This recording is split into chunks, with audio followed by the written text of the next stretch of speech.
Et si ce que tu devais savoir d'une personne se trouvait déjà sous tes yeux? Un jour, une pensée positive avec la saga Harry Potter, jour 108. Les amis, aujourd'hui pour la pensée du jour, je vais même vous parler de ce qu'on retient du passé de quelqu'un.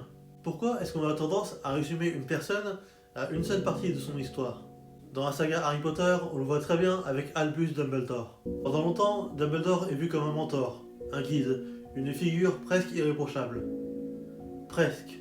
Et puis un jour, on découvre son passé, ses choix, ses erreurs, ses zones d'ombre. Et puis d'un coup, le regard change. Et même Harry Potter commence à douter après avoir lu quelques passages du livre de Rita Skeeter. Il a l'impression de ne plus vraiment connaître Dumbledore, comme si tout ce qu'il savait sur lui n'était plus sûr. Bon après, découvrir le passé de quelqu'un, c'est rarement aussi violent que les articles de Rita Skeeter. Certains commencent à le juger uniquement à travers ça, comme si cette partie de son histoire effaçait tout le reste. Mais est-ce que c'est vraiment juste?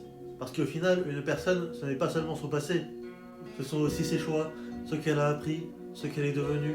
Sinon, on serait tous condamnés à vie pour nos pires décisions, et là, ça deviendrait compliqué. Et dans la vraie vie, c'est exactement pareil. On entend une histoire, on voit une erreur, et on pense tout comprendre. Mais on oublie une chose essentielle. On n'a pas vécu ce passé, on n'a pas vécu ce chemin, alors qu'on a sous les yeux la personne qu'elle est devenue.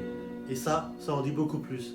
Parce qu'au final, l'instant présent en dit plus sur quelqu'un que le passé qu'on n'a pas connu. Gardez bien ça à l'esprit. Et nous, on se retrouve demain pour une nouvelle vidéo. Bisous!